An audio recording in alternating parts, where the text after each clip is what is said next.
welcome to our channel. I'm so glad you've joined us. We've created this to help you on your journey. No matter what part of it you might be in, training or learning, it's here to help you out. And I'm happy to demonstrate. You're a little guinea pig, huh? Yeah. Hi guys, we'd like to welcome you to our podcast. As you can see, we're doing it outdoors today. Outdoors, it's spring. Greg's back to work. It's nearly spring. Not spring. Well, I know I saw the first leaf popped out on our weeping mulberry this morning. Well, today we're talking about what to expect when you send your horse away to a trainer. We're going to get into how to choose your trainer, why you would choose a trainer, a little bit what to expect from that trainer, and most importantly, I guess what to expect from your horse when you get the horse home. And what to do, how to avoid your horse, going backwards in his training when he gets home. So we're going to jump right into it. First, we're going to thank our sponsors, which is today our company, King Andrew's Rider Training. We are just about to... Thank you.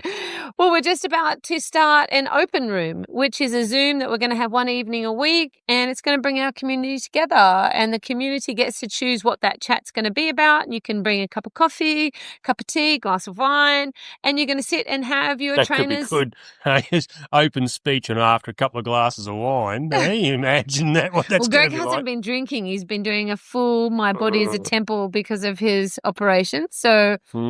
Yeah, Greg will be quite interesting after a few wines. Might be time to get back on the scotch.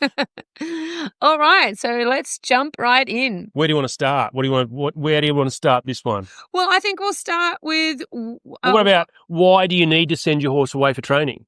Well, that's it. Yeah, let's start there. So there's a couple of reasons why you would send your horse away for training. One of the most common ones for us as a professional stable is that the Australian industry is creating foals that are not necessarily user-friendly. We're getting more and more top mares, the best semen you can get. But in Europe and America, there is two different grades of foals. So you've got your amateur horses and then your top horses. And standing still, they all look the same. Yeah. But the professionals' horses, in general, a little quirkier, a little more powerful. And the amateurs' horses are more rideable, but don't necessarily have those amazing paces. In Australia, you've got the off-the-track thoroughbreds or the top horses. It's sort of there's not anywhere in between. Yeah, there's not, is there? And I guess we see that sort of quite a bit over the years of people that have bought something and, I guess you see them at competitions all the time with the professionals riding them, whether it be dressage, whatever it might be, and you think, gee, that horse looks easy. They're easy because they're being bred to be easy, whether they be dressage horses, show jumpers, whatever they might be. So it's interesting to think then that person then goes and buys that same foal, and we've seen it many a time. They've bought a similar bred foal to one that we've gotten to something like that, and they get it home and realise it's probably not as easy as they thought it was going to be. Well, people are wanting to buy the dream and the journey, and it's exciting. And of course, when you bring home a foal and it's cute and it's little, it's a very different ballgame. Often people don't get into trouble until they're 5-year-olds because they're very sweet at 3. They're still really figuring out who's who at 4, and then by the time they get to 5, they start to have a few wins. So that's one side of the story where the foals become young horses and they're too difficult to break in, or you don't have the experience with young horses. Yep. And then there's a whole side to the industry, which we experience again quite often, where... Well, you buy a horse and you think it's one thing and you get it home and it's exactly the opposite, which we've seen quite a bit of. Yeah. Whether it be that the person that was selling the horse is a very good rider, very good professional, maybe not ethically a great professional, you might say, and has sold the horse as a amateur type level horse and the horse is well and truly above them, or the amateur owner beginner goes out and buys a horse and doesn't understand what they're actually buying and are led in a different direction. So it can be a hard one when you go out and you buy these horses and people say, yeah, look, it's really quiet, it's really good, and you get it home and it's not. What do you do then? That you've got a couple of options. Well, first option is, to us, you've committed to a horse. You said, well, I'm going to buy that horse. It's not legally binding, of course, but you've committed to buying a horse and giving it a forever home by right. So give it a chance. Give it a chance and give it to maybe someone that knows what they're doing. Well, I think that's a really good point, that a lot of people look at horses as a commodity, but they're not.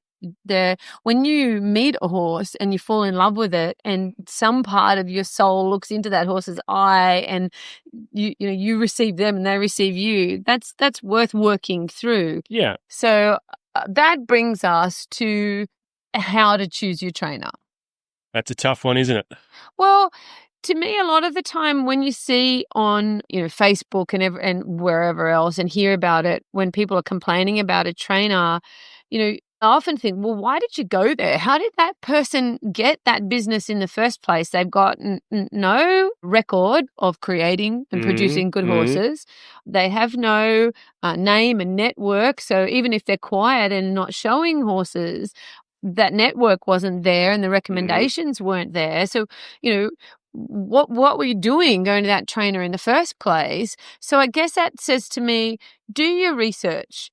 See if they have a website, if people have given them Google reviews or whatever, but go to shows, watch them. We recommend that people come and watch us at shows. I remember one lady, she came to 4 shows and I just see her popping out of bushes all the time. I think she was trying to surprise us. And I eventually figured out who she was when she said, I'd had her horse in training for about 3 months. And she said, why I ended up choosing you? Because I was watching you guys at I think it was at Nationals with Ren, and everything was just quiet and organized and obviously thought out. There was no shouting, no rushing. Everything was just, and that's why I chose you. And I thought that's probably a really good thing to recommend to you guys. Go and watch your trainers if they don't compete. She'd done obviously some good homework. It's interesting that because I was just thinking in the back of my head, how do people choose them sometimes? And I've quite often seen ads on Facebook from people looking for a trainer saying in this immediate area type thing. So they're looking for someone close, which I mean, in one way, I guess close is good because you can keep an eye on it. But by being that you're going to go, okay, I just want somebody that's close to me here, you're really limiting your pool of trainers where you might find, if you're in Victoria, you might find that there's a really great trainer in Queensland that works well for you.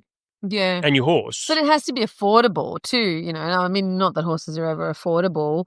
Yeah, but you shouldn't be, if you're going to go into it and go, I've only got this much to spend, the horse has already cost me $50,000 to buy, but I only want to spend $250 a week training it. What sort of training are you going to get from that? So that's budget shopping there. So, you do hear that quite a bit, people ringing up looking for pricing. I don't even get into that stuff with people when they want to talk about pricing. Well, we'll circle back to that in a minute. I think the most important thing for this particular topic is whether or not when you're choosing a trainer, you can trust them. Yeah. So when you're sourcing a trainer, how would you go about making sure that you got a trainer you could trust? Well, yes. I mean, spend some time in their barn, meet their horses. I mean, I'm a big one for walking around and look at their horses and see how happy all their horses are. That's a really good point. Yeah, and spend some time there, get a feel, and sit down and have a coffee. We dropped those horses over to, he was a Western trainer, and he said, I got a truckload of 700 horses coming this afternoon. I just dropped off a truckload of 17,000 horses. Yeah. And first of all, none of the maths worked, but the place was empty. I've ridden more horses. Yeah, the place was empty, and it was interesting because then I had to go back the following week for another client's horse to drop it off or pick it up, and the same 4 horses were in the stable still. And I said, "Oh, where's the horse?" I nearly dropped a name then. Where's the horses? And he said, "Oh, yeah, no, those ones went. Oh, that was 1:00 this morning. The trucks pulled in and took all them away, and I'm just waiting now. The trucks are supposed to be in shortly to put it." So straight away, you could read between the lines that he was a liar, right? And don't ignore red flags. Okay, so this podcast is mostly about horses, but the whole reason that we started it is we want to help people feel okay with their horses. So there's going to be some human love and advice in here every now and then too. So when somebody puts out a red flag, if you go to visit all the horses and they've got no water, or they're too hot in their rugs, or they're lying about this or that or whatever, that's an immediate red flag that person is probably not going to be capable of taking care of your horse properly. Well, they're too busy. They've got too many horses in training already, or there's lots of things. I think it's a big thing. Or they have no staff culture that the staff are taught to look after. Yeah. I mean, we remember with all these terrible blow-ups on social media and stuff, this horse has had a raw mouth and this horse has got this. And, that culture of the grooms not looking after the horses or the other trainers not looking after the horses properly, it comes from the top trainer. So if a horse comes back up from the arena here with me and I say, and I see that it has a spur mark, straight away I say, what's happened there? This is not good enough.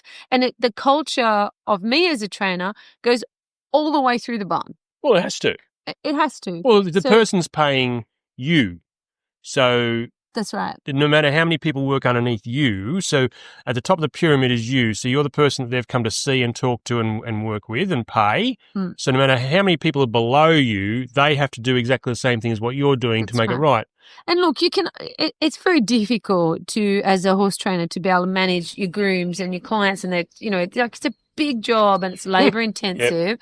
And I know many times that I've gone back out to get one of my horses and been like, this water's dirty, and I tip it out and fill it back up. And so there's going to be mistakes. But I just mean across the board, if the horses are looking neglected, then that trainer's not going to be able to look after your horse. And I think if you don't get recommendations from your best mates, I've sent a horse there, did a good job or whatever, you need to stay close to that trainer and to your horse while it's there. Those horrible stories on Facebook of, my horse was at this trainer for 3 months and I picked it up and it was emaciated, and we've all heard stories. Them so many times. Yeah. But at the end of the day, if you don't know that trainer and you put your horse with them for that 3 months and you don't know what's going on, you're probably going to get a problem like that.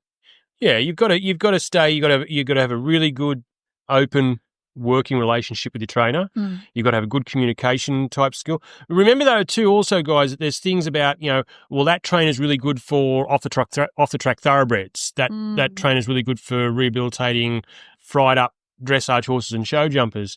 They might not particularly be good for what you're after. So children's pony. Yeah, children's pony. So make sure you're finding a trainer that's good at what they're doing, what you're after as well. There's no point you sending your off the track thoroughbred to a trainer who does kids ponies. Well, that's really interesting actually, because we had a client last week who's become very afraid of her horse, and there's all sorts of problems. And it's been training, say for instance, in show jumping, and it's been to a Western trainer, and it's been to a dressage trainer, it's been to somebody who specialises in off-the-track thoroughbreds. Her horse isn't even an off-the-track thoroughbred. And all these people that specialise in everything except... Why did they send it to a person that was specialised in... Oh, okay. So that's the questions we're answering. So the horse is consistently returning home without a skill set that's useful to her. So I think that is a really good point, Greg. Try to find somebody within the industry. That doesn't mean that, when you're starting them off, a good starter for a young horse is a good starter, and it might be the 90-year-old man down the road, and it might be, the young fellow. It depends what you gel with and what you're hoping for. I know for us that whilst I was pregnant with Andy, we had to send away, I think, 5 horses to get started. And we found that it wasn't a successful endeavour for me, because the young fellow that did them, he'd just hop on and woohoo, yahoo. And so I can't ride my horses that way. None of them, he did a wonderful job, but none of them had any groundwork.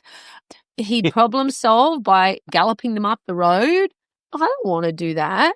I problem solve with my horses in a completely different way.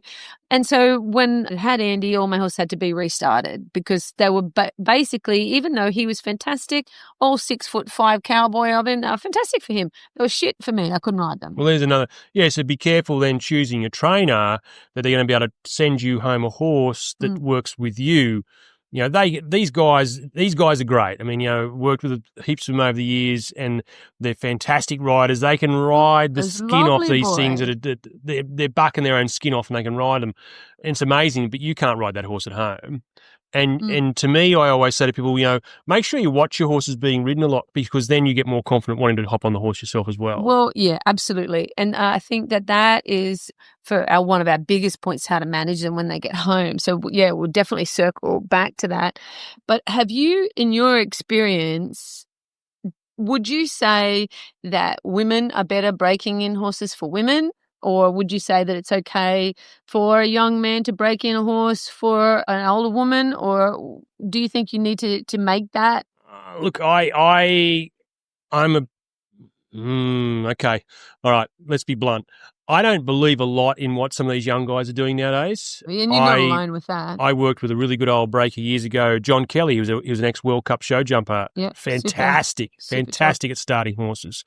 He had an old method, and it was fantastic. He was one of the first horses that ever rode Jacaranda for me. Actually, when I was busy, he took him over just to finish the saddle work for me. But he set the horse up in a way that anyone could ride the horse. the kids I see now, and I've worked with some really great young guys here. Excuse me, one of my horses running in the paddock. Keep going, Greg. So some really good young guys in here. One young guy, he was doing some of the best thoroughbreds in the country, and he was, if they made over $2 million at the auctions, that was his horses in his string, and I was using him here. He'd been taught by some really good old horsemen over the years how to deal with horses, remedial horses. He came in one day and said, "Greg, I've worked out a quicker way to do these horses, how to start them. Instead of doing 6 or 7 a day, I can do 15 to 20 a day." And he just totally ignored the whole mouthing up process, and he just put a bridle on him and walked beside him and steered him a couple of times. 2 weeks later, that backfired on him when a colt went straight across the round yard, galloped up the wall and came straight back over on top of him and nearly killed him. So I'm not a big lover in what these young guys are doing at the moment, showing just how bravado they are, how brave they are, that they can ride these things, and it doesn't matter how hard they bark. That is a young person thing, though, isn't it? Like, they can always do it quicker, faster, make more money. We've definitely lost some of the great old horsemen that are doing it and doing it slowly. For sure. I remember I worked at a thoroughbred stud at Darley. Well, it was Ingham's then. And they had a lot of breakers, probably 10, I think. And 9 of them did the shortcuts. But the one guy that did it properly, all of the top horses went to him. And he took twice the time the others did, but he had much better result. And it was very interesting. And he said they won't do the groundwork. Yep. And, this brings me probably to the most important part of why we did this podcast, is to help people get an understanding of their horses and themselves. So if you equate it to Andy going to school, for instance, so in her, 15 years of going to school, they try to put in as much information as they can. They try to teach her about her body, about how economics works, about the world, geography, the history of the world and all that. And then there's still only this much of her education, right? When people ring me up and say, "Oh, well, such and such said that they can start my horse in 6 weeks and they're only going to charge me $200. And then I think to myself, well, how can I possibly put enough work into that horse in 6 weeks or 4 weeks even, some trainers do it in, to keep you safe? Yeah. How can I, when I take a child, a human being who's, more highly evolved, more intelligent, we're talking about sending them to school for like 10, 15 years and then uni as well, but you want me to take your horse, essentially a big wild animal, and in 6 weeks teach it enough to keep you safe? It's just not possible. No. And I think that culture of training horses is why people get hurt. It's why trainers get hurt. It's why owners get hurt, because it is not possible. Our horses are broken in. So we caused a huge furore because we put on our socials a picture of a baby horse who was turning 3 in a week's time. And he was walking and trotting and cantering around with a little plastic saddle and a 40-kilo. He wouldn't have even been cantering back then, was he? I can't remember. No, because he was cantering because he was by Challenger. Oh, yeah. And he was just this little powerful athlete. Yep. Right. So he was about 15 hands. He wasn't fully grown, but he was really even. And everything he learned, he just learned it like that. And he was trotting and cantering. He was in a nice frame and it was easy for him. That was probably his 10th start since he was a foal. He'd been brought in and just walked in the corner of the arena. And if you want to have a look at our fundamentals of how we start our babies, just really, really gradually. So his tendons knew what to do. His bones knew what to do. His brain knew what to do. He trusted us implicitly. His owner, again, probably 6 months later, sent him off to get started again. Then another 6 months later, get started again. And now she's riding him, as a 4.5-year-old, really happy. But we really copped it because people say, "Oh, that poor young horse, what have you done to him? What have you done to him?" The alternative is... Well, we educated him how to accept being trained rather than dragging in a big, strong 4-year-old and trying to get it roped down and hog-tied and Well, even if you aren't hard on them like that, you're taking a very big, strong, ignorant, willful horse that wants to go back to his herd, doesn't like you, he wants his friends. He stood on the farrier's head last week and all the other crap that happened. Oh, yeah, that one, yeah. And for us, this balanced, happy little horse, his joints will keep him happy and sound for the rest of his life. His mental attitude towards us is of comfort. Well, he was lucky to ever break a sweat in any of those training, familiarisation sessions. He was lucky to ever break a sweat. I don't think he did. But what upset me was that in the horse industry, the culture is to wait until they're big and strong. And those studies that everyone's like, oh, you should wait until they're 3.5, 4 years old, 5 years old, whatever. They've all been done on race horses who started as yearlings and they have the snot worked out of them and then they galloped and then they break down. That's not a similar scenario to what sport and pleasure horses do at all. No, but I mean, years ago, there was there was a culture of horses being started very early and being ridden pretty hard.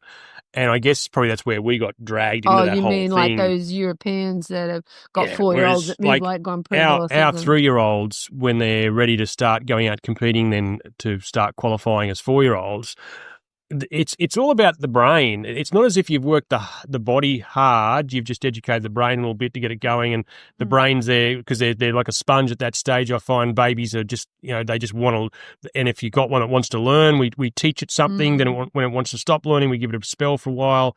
So it's more about a mental thing rather than a physical thing. So you're never actually working them hard. I always laugh and say, well, it takes me longer to damn or tack the horse up than what it does to work it. That's true. So that's an important thing to look at probably for your trainers, that they're not just working the snot out of your horse when you take it there and not feeding it. Well, that's a whole nother point. Let's put a pin in feeding and that sort of stuff.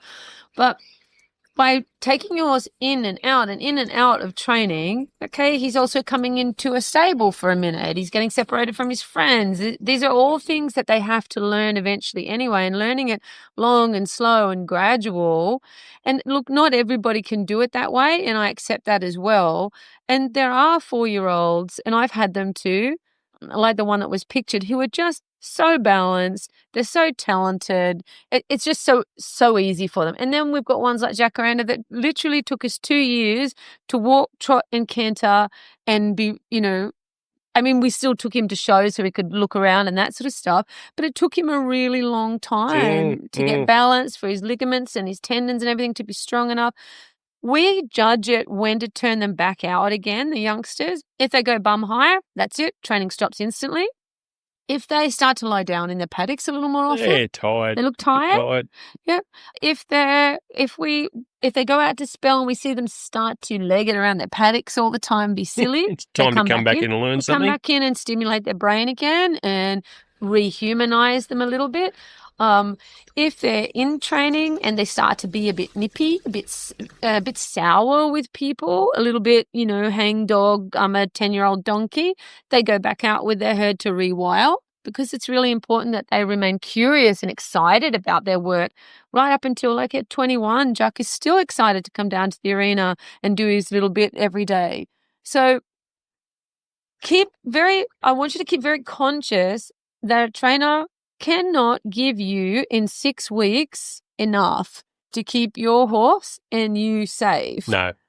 It's got to be and this is, I guess, where it comes back to your budget and all that sort of stuff. It's an investment in your horse's future and your future as well. And your safety. And your safety is that you've got to work with your trainer. And just on that side, sorry, something just flashed into my mind because it popped up the other day with a lesson I was doing. These guys that do these horses, they start them off and then go, yeah, it's good now, take it home and give it a spell, then start it again. And I think, you poor buggers, because... Well, that's one of the most important points is actually... Horses need spells, like we just talked about, but I think that's an inappropriate time to be giving a horse a spell. Okay. Well, let's again circle back to that one because it's a huge point. Let's talk about the feeding while your horse is getting broken in. They should be fed. They should be fed. They must be fed. I mean, you don't have to feed them full of corn and oats and stuff, but our horses are still on full feeds, and they look happy and fat and sassy. I've never been a believer in bringing, unless it's a horse that comes to me that's been fed the eyeballs full of rubbish and it's too over top. I've never been a believer in bringing a horse in and stripping all the weight off it to think, yeah, that'll fix it. That'll fix it.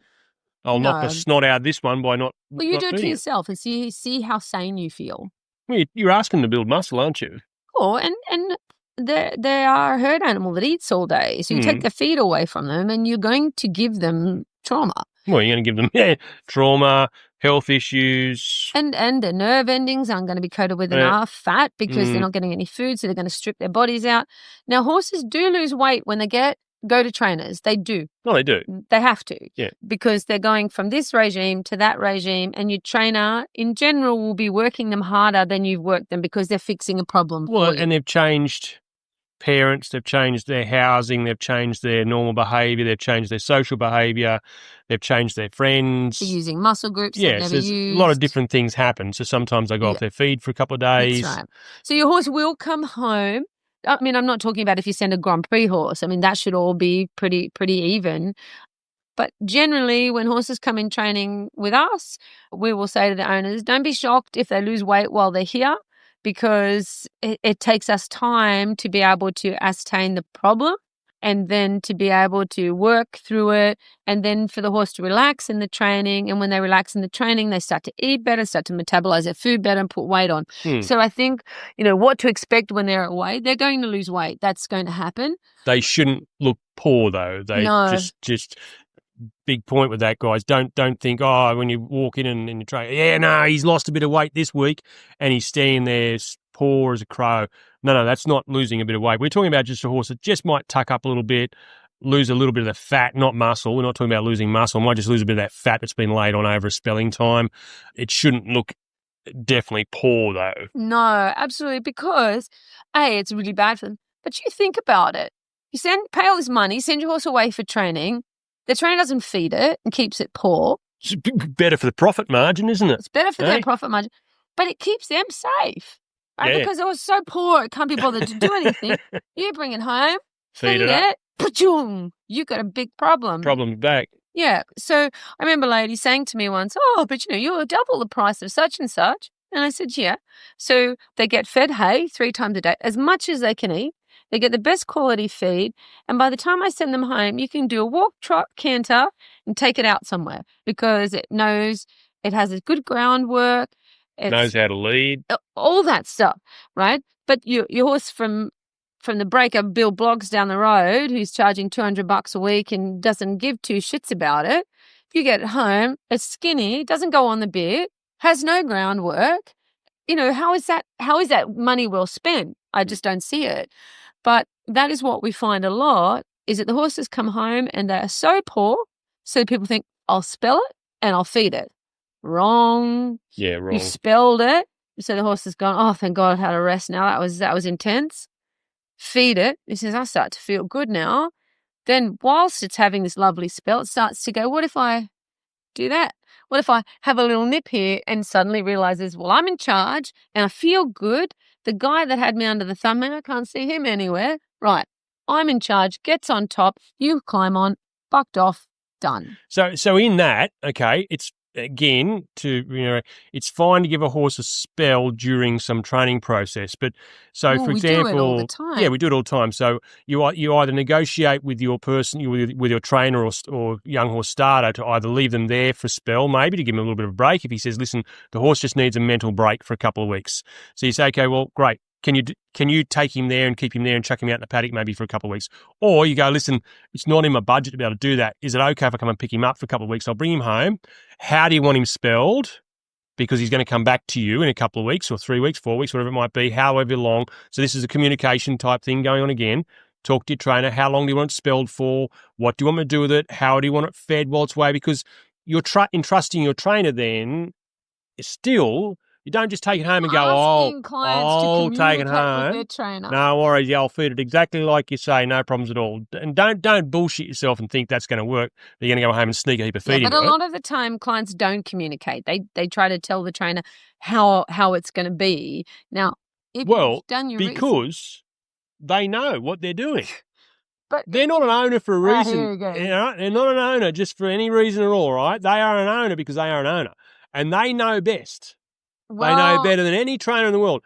And you go, but why aren't you fixing the problem then? That's right. Well, that's what I'm paying you for. Okay, well, how about shut up and go away? Well, yeah. But you have to be a trainer that's in a position like you are, where you've done it for 50 years. Your word is law. You don't take any clients like that. But the young trainers don't have that option, unfortunately. And for many years, I didn't either. And I'd sort of scratch my head and I'd think, well, why are you sending me the horse if you already know what to do? I'm telling you the horse needs a spell. I'd like him to go home for 3 months. But then I would like to meet you at your house and ride it twice before you do, so you don't get killed and all my hard work is gone. Because don't forget that even though you're paying us, we're swapping our joints for you. Like Spine. Yeah, we're risking our spine, but we're also swapping our bodies. Like Greg said, my bodies have worn out producing horses for people, and that counts for something. There's not enough money in it. We're doing it for the horses. We're doing it for you. We're doing it to be part of it. So don't discount that. Don't take our voice away. It's important that we have a voice because we freaking care. We love the horses. We love you. We want to make it beautiful for you. So when you just say, oh, poo-poo, I'll do it my way, you may get hurt. You may throw your money down the toilet. Well, why'd they go and spend all the money with that trainer to start with? I don't know. But this podcast is about education for us and for you. So it's really important when you pick a trainer and you trust them. You know, all my clients now will say, what do you think about that, Rochelle? Like, you know, I want to take my horse to another trainer. I found this trainer. She's only $500 a week. She lives just down the road from me. What do you think? And I, in this case of that lovely horse that I had here, I said, I think that's a brilliant idea. I live 5 hours away from you. I can't service what you need, which is to ride the horse, me ride the horse, and then you ride the horse, and then we go to a show together. Can't do that for you. When he's here, as long as he's here, I'm riding him. You see him once a month. If you're lucky, you get a video if somebody's got time to come down and video it. That trainer that you've named is brilliant. Go. It kills me that he's going. I love the horse, but you're better off. And she gave me the opportunity to do it the right way. Now, that is quite rare. Very rare. That owners give you that choice. But I think that brings us to our next point, which is talking about money with trainers. Okay, so... Yeah, I mean, because you look at some costings and some people sort of go, that's the dollar figure there, and then other people have it all itemised out, don't they? So you got to... Well, there's no tricks for starters. Yep. What's the bottom line? You know, why are you $200 and she's $500? And then you actually look and it's like, oh, the $200 is just to drive in the gate. And then it's $100, you know, for me to pour the feed in the bed, you know, and it all ends up about the same. I know a mate of mine used to even charge every time he bandaged a horse up. Well, he probably made more money every time he wrapped did. that horse up to work it, he charged him $50. Look, it is training horses for other people is a mug's game. Okay, there's not an enormous amount of money in it. There's highs and lows and roller coasters, which is why Greg and I have always diversified with different businesses, and we take horses of owners that we love. We coach the students that we love, and the horses that we take in training, we only take long-term horses that we can be a part of and enjoy. Yep. Because short-term horses, they come, they go. The owners often don't do what they're told when the horse goes home, you know, and so it's no fun and it's a waste of time. So look at it this way. Okay, if you've got the horse at home and it's feeding you $170 a week, right, to hay, feed, supplements and everything, and you send it away and the trainer says, well, I'm going to charge you $300 a week. So it's 300 minus 170 is $130. He's going to work that horse 6 days a week. Mm-hmm. For $130. $130. So then, what's that? Let's do our maths a bit more. 6 into 13 goes. Well, let's just be generous. 2 and a bit. Let's $20. Let's say 25. So $25 a day. He's going to go and get the horse out of the yard. 3 hours. Tack it up. We're working out that it's 3 hours labour a day for a horse in training. Mm-hmm. That's feeding it, picking its feet out, maintaining the horse in work, maintaining its gear if necessary. It's got nice gear. Feed, hay 3 times a day. Tacking, untacking, rugging. Training it, working it. So that's 3 hours. So now $25 divided by 3. 8.333. Okay. So that dude is now earning $8 an hour, right? No, that sounds too much. It does sound too much. Okay, we're overpaying ourselves. But that's after the sums again. But anyway, it's pretty. We worked out once we were earning 30 cents an hour on one particular horse because it costs so much a freaking feed, and we were like, okay. So, but what I'm saying is, when it sounds so cheap like that, if that person, can I get his number? I'll send him a couple. If that person is unable to earn a stable wage so that you earn more than that at Macca's an hour. Like you can't pay anybody $8 an hour. It's illegal. You can't do it. It's silly. It's not possible. So that person is then He's going to have to look after himself and feed himself and his family and pay his mortgage. So what's he going to do? He's going to skip stuff with your horse. He's not going to feed it properly. He's not going to work it properly because he's got another job elsewhere as well. Work it really, really hard twice a week. That's right.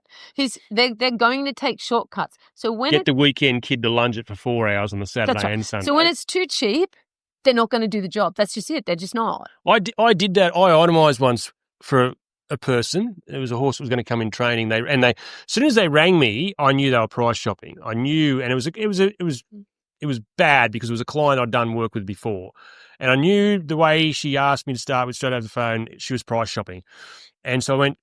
That's my, and so I gave her a discount because she's a return client, which Shell always says, what are you giving them a discount for? I said, well, they'd given me a horse before and we'd won national championships with it. Anyway, so I gave them the standard discount for a return customer. Anyway, she said, I'll get back to you. I thought, here we go. So anyway, she rings me back a couple of hours later and goes, I was just thinking because such and such can do it for this much. I went, well, look, in that time that you rang me before and did it, I've sat down and done a quick itemisation of what this horse is going to cost me. And it was incredible. It was so this was back in the Arabian halter training days. It was a yearling filly, and it was going to cost me without me even doing it. So I wasn't even going to work it. I costed it out even as the grooms were going to do the lunging work, which they never do because I used to do all my own, or Shell would do them for me. And I said to her, I said, look, I've done a costing.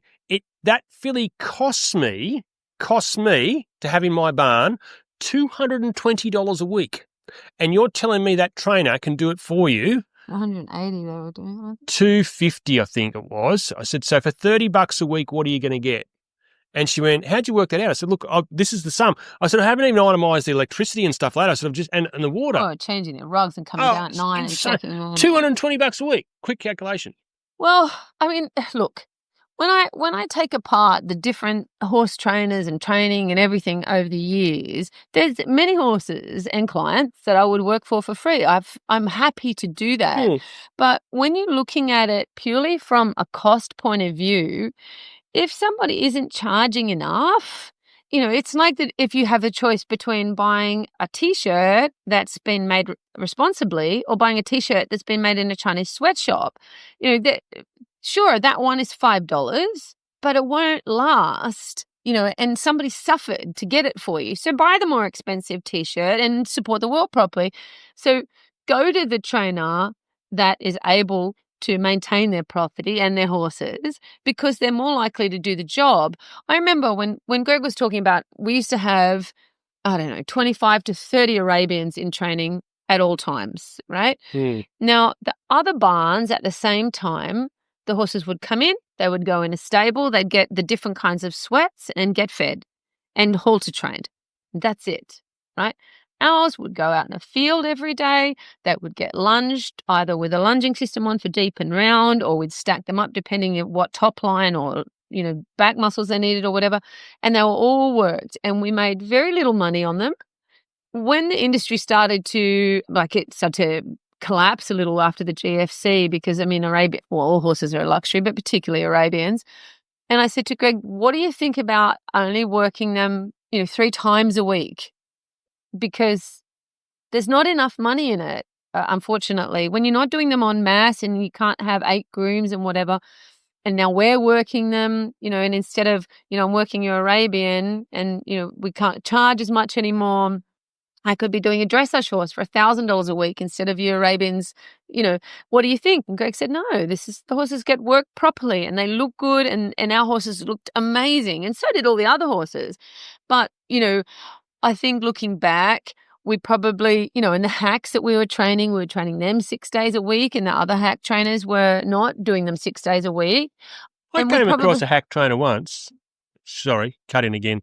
Across a hack trainer once, and I was talking about how's your week run, and he talks about how getting up in the morning and feeding on and chucking the horses out, going to work, him and his partner go to work, come home in the afternoon, quickly get the horses all in, and I'm listening to think, okay, so in a minute now you're going to say, and we work them under lights, and then you quickly get them in, feed them, rug them, and then go and have dinner and go to bed.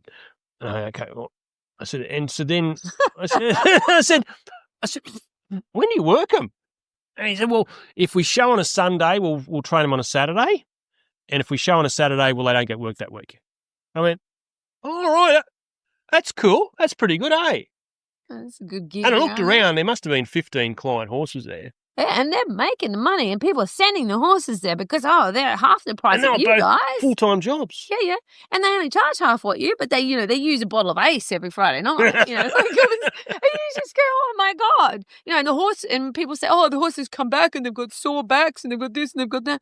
I'm like, well, Why? what did you expect? Well, they haven't been worked. Why would they be sore? Because they just went and stood at on a truck and then a show all day. So they're not fit. Yeah.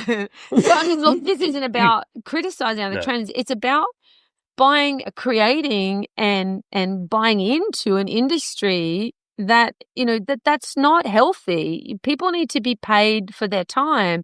Once somebody said to me, oh, your lessons are so expensive. And I said, no, not really. Not when you consider that since I've been 15 years old, every single penny, and I've probably got the equivalent of 10 university degrees, the amount that I've studied, and I've flown all over the world, and I've watched and I've listened and I've paid for lessons. And, that's the equivalent of you going to see, a heart specialist. Maybe I'm not got the brains for that, but I have studied my craft as much as that guy has. And when you sit down and have a consult with him for $1,000, I'm not charging anywhere near that, my God, but, I have a skill. And if you want it, I value my skill, so you can pay for it.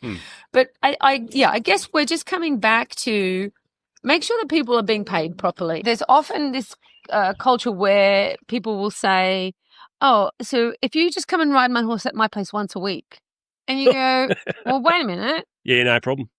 So that is how young trainers are getting their necks broken. That is how I got horses busted off bad off one of those. Oh yeah, we all have. But for me, I will instantly say, no, I'm not doing that. The horse comes to my place, and then I can do his groundwork. I can make sure that when he's being fed, he's not barreling people over. I can make sure that all the things that'll keep me safe, and therefore you, I get those all in place. And then I'm happy to hop on your horse, and I'm happy to retrain him. And then I'm happy to come over and ride him at your place. So when your horse comes home from the trainer and you've decided to give it a spell, or the trainer's told you to give it a spell. Before you get back on it, what I want you to do then is to ring your trainer and say, can I bring the horse back to you for a week or 2 weeks, whatever the trainer needs. You get him back on track. And then when we bring him home, can you meet me there and ride him before me? And then I ride him and then you ride him. And then it's an integrative, it's a more cohesive process. That's sort of part of the budget, isn't it? I mean, you're going to see the difference pretty quickly with a professional, probably higher end paid trainer that goes, no worries at all. I'll drive over there. It's only an hour's drive. I'll meet you there at your place, and we'll make sure you're safe on your arena. Now, that's a big thing. That's a big step. It's so important. And if the trainer's not prepared to do that, or you live too far away, you can come up, like I'll often say, if the horse is going back to Tamworth, Queensland, Victoria, I'll find another trainer there and say, right, now you take the horse to that trainer. If it's been sold here and then... transitional period of getting that. It's very possible. It's very doable.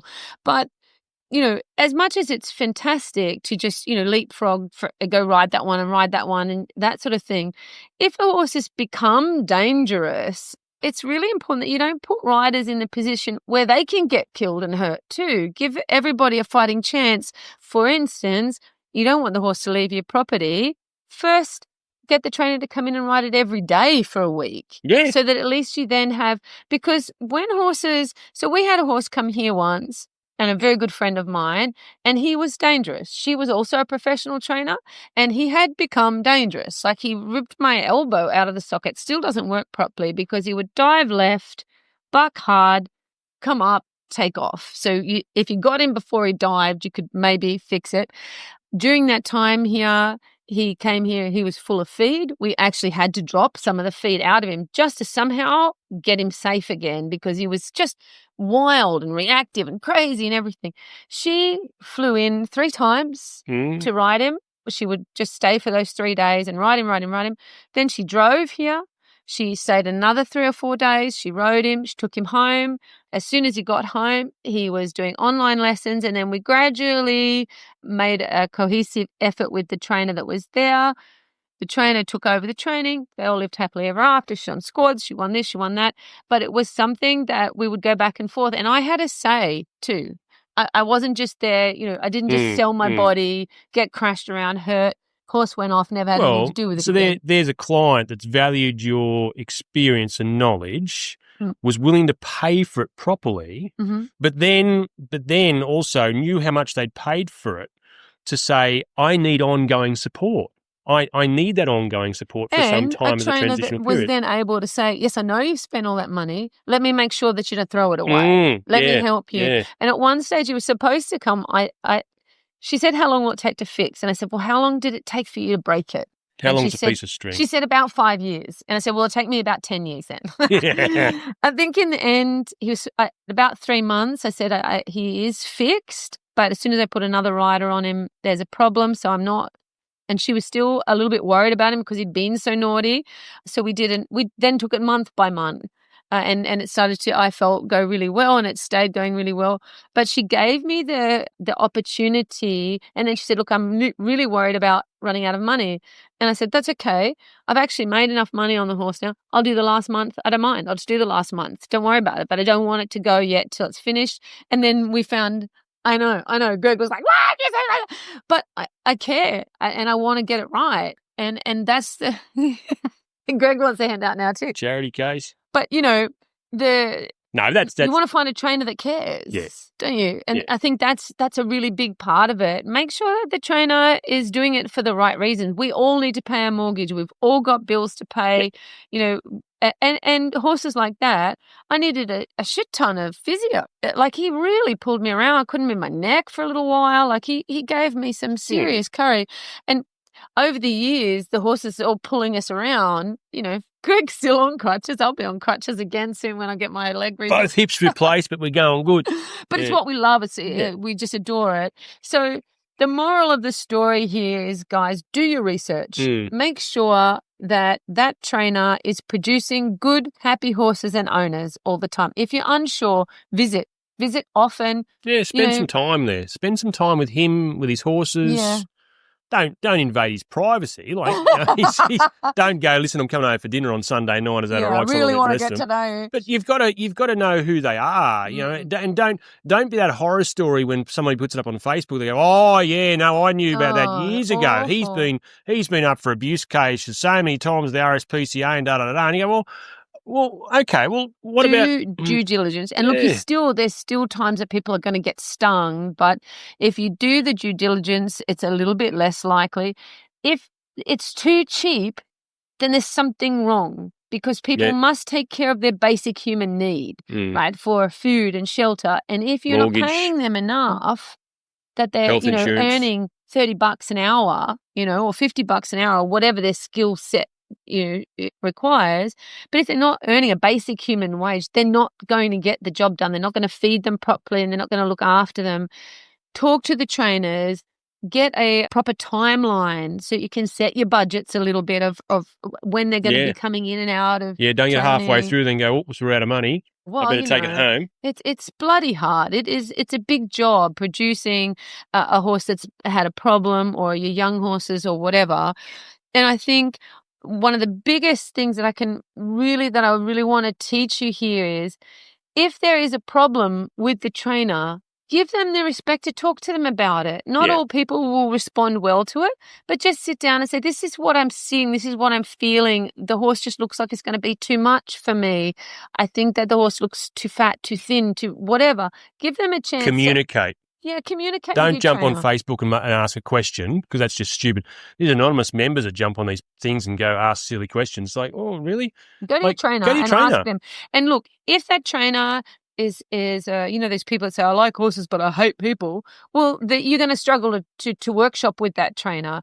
But if you come at it... I do prefer horses more than people, but... Do you?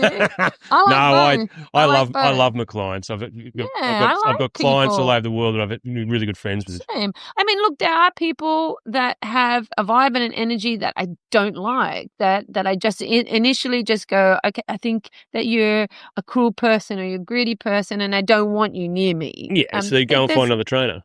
That's right. That's fine. You get at a certain stage in life to be able to pick and choose, but you as owners get that as well. So your relationship with your trainer is either going to be successful for you and your horse, or it's going to damage you and your horse. So I think there needs to be a relational exchange between you where everybody feels comfortable. The trainer feels comfortable. Not a relationship. No. But, the trainers swapping their blood, sweat and tears for this little bit of money so that you can have a safe horse. So make sure you take care of your trainer. Well, and the good, and make honest sure your trainers can take care of you. And the good, honest trainers do it because they love it, because they love horses. I love it. Yeah, I'd do it for free if I could. I mean, like all those bad remedial horses we've had over the years, when clients ring me and they start telling me about what this horse is like, the more they tell me about how troubled the horse is, the more I have to have it. And usually the cheaper it ends up being. But you do it and because... And then we want to help them. Yeah, because you want to help the horse and help the client, because the clients, I had one lady ring me and I said, well, you've got 4 other trainers you work with. She said, yeah, but Greg, I think you're the one that's going to be able to help him. And I love that she thought, well, this person can actually help my horse. Yeah, and that's what you want, if it possibly can be, that you're going to that trainer because you respect them and you trust them. So before we close up, we want to thank our sponsors, which is our company, King Andrew's Rider Training. Andrew's Rider Training. So we want to thank you for bringing this. Jump on and look at the website. There's some great stuff. I think there's some new stuff happening very shortly on the site too, isn't there? Well, the website, there's new courses coming. We're doing a course on fear and how it affects your fear of people's opinions, your fear of the outcome, how it affects... What about scare of the dark and stuff? No, we're not doing scare of the dark. I'd watch it that way. But how fear actually can really affect your ability to... We're not doing your fears, Greg. Oh, okay. Why are you scared of heights? I'm terrified of heights. I get up a ladder and with a paintbrush and a can. And I get up there and then go, how am I supposed to paint? And he wouldn't go in the MRI machine. Oh, no. Claustrophobic. Come on, tunnels. Put yourself together. Tunnels, no.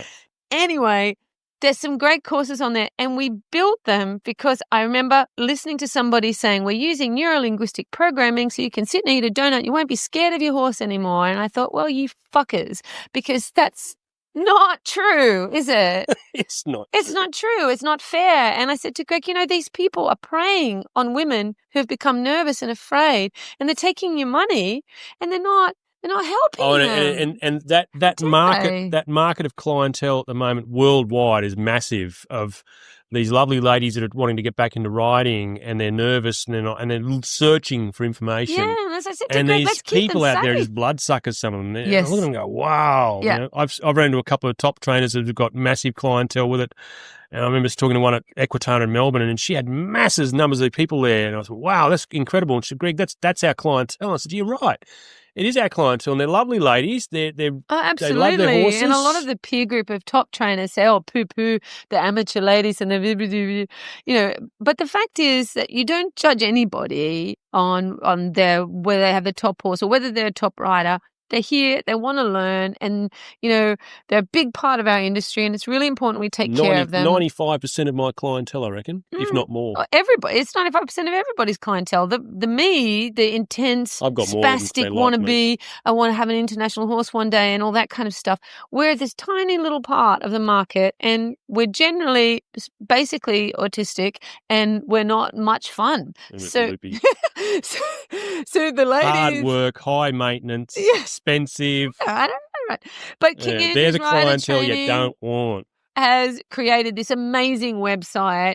Well, we think it's amazing, where we're showing you what the judges want, some exercises so that you can achieve that. We're opening our open Zoom rooms where you can come in and meet other people like you, crazy horse people. Well, it's great. What I loved about it when we were filming it, and you'd ask me to do some slots on it, and you'd be like, but Greg, tell us the basic stuff. And I'd be like, well, that's common sense. You go, well, it's not. And so it was really interesting, because what Shell made me do was talk a lot more about just the really basic, easy stuff that some people don't obviously know about. That stuff. And the creator of the website has this beautiful standard bred. She's moved all around the world because she's an amazing professional. She's had a massive corporate career. And she'd often say to me, yes, that's lovely, darling, but how did you do that? And I'd say, do what? And she'd say, how did you keep your foot in the stirrup like that? Yeah. And I thought, well, okay. So we've actually even taken apart things. Yeah, it was the same with you. You'd be doing something, and I'd actually stop her mid-filming and go, I'm sorry, Shell, that was amazing, and I understood it. But honestly, Heather and I are standing here How did you just do that?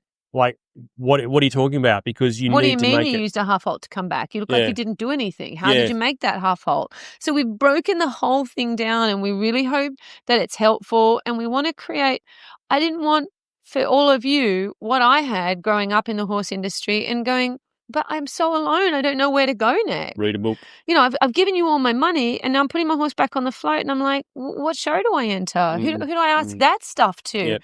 So that is what we're trying to create, is a community where any of the stuff you don't know, you come to us. And if we don't know, we'll find somebody who does. Yep. Well, exactly. If we don't understand that part, or if you're into some other style of training, we may have, or we will have a contact you can get onto. Right. That All one our of our personal network friends. between us is like 100 years deep. So jump on King Andrews Rider Training. Have a look. And if nobody's told you today you're enough, you're doing a good job, and I bet your horse loves you, and we love you too. Thanks, babe. Thanks so much for listening, and don't forget in the comments to tell us what you need help with. We hope you join us next time around as well. Don't forget to subscribe so don't miss out on any videos.